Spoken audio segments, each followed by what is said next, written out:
I have read an embarrassing amount of self-help books, most of which were meh.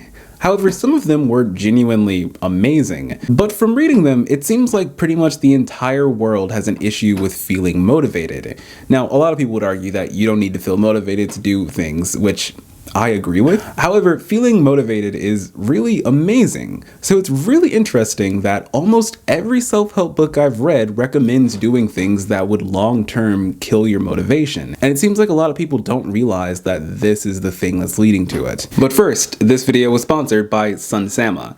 Sunsama is a time box calendar, and I'm so glad that I have found a tool that does this effectively. I used to have a habit that I know for a fact many other people also have, which is that I would add just an undoable amount of things to my to-do list. By the end of the day, of course, I would not have gotten done the list, and I would mainly just feel bad about all of the things that I had to do, and then I would start the next day in this kind of productivity debt of having to get done all of those previous things. It turns out to-do lists are a terrible way to manage anything. A much better approach is to time box. Specifically, I think Sunsama is a really great way of doing this. They're not just a digital calendar with a to-do list, they will actually tell you when you've added too many things to get done in a day. Stop destroying your self-esteem with ridiculous to-do lists and download something that actually works. If you use my link in the description, you'll be helping to support the channel, and you'll also get your first 14 days for free. Most of us know that a brain has two different kinds of motivational systems.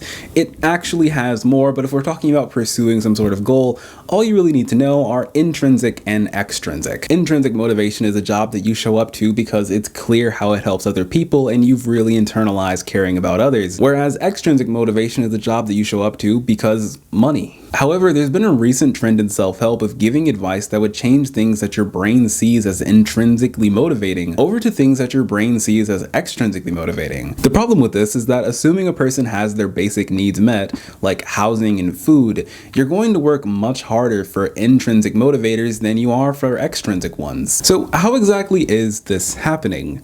Well, one of the first ways is temptation bundling. It's supposed to be the process of pairing something that you don't like doing with something that you do enjoy. Only letting yourself watch Netflix if you're also working out, or pairing something boring like taxes with listening to music. And in situations like these, it's probably fine.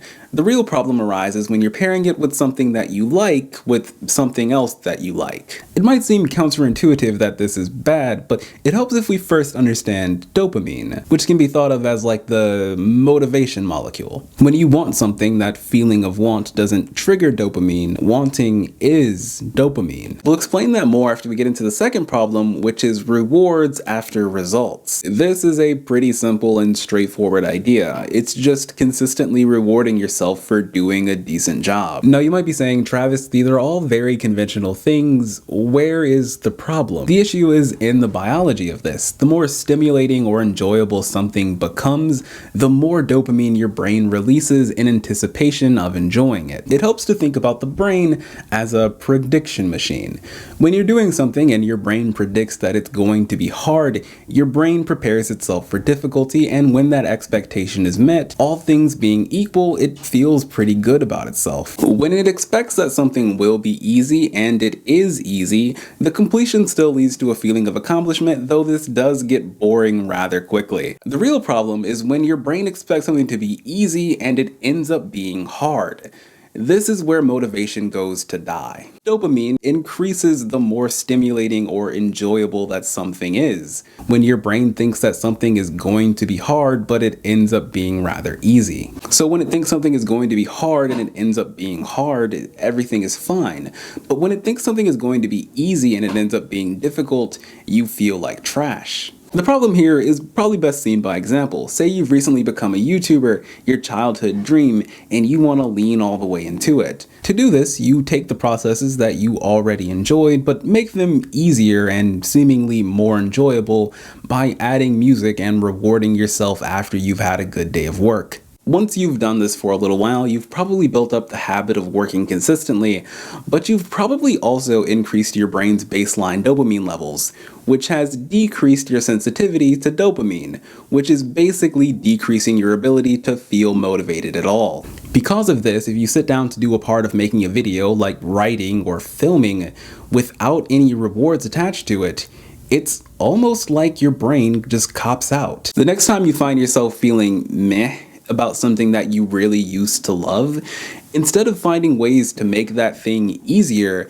it might be worthwhile to remember why you liked it in the first place. Specifically, research from Dr. Kelly McGonigal has shown that one of the most effective things that you can do is to journal about why the thing that you're doing is connected to what you value. Say you work in healthcare and you're feeling burnt out about your job. Journaling about how you showing up every day is connected to the well-being of other people, something that you might value, seems to be an effective way of dealing with that burnout. If you like this video, you'll probably also like this one on feedback loops.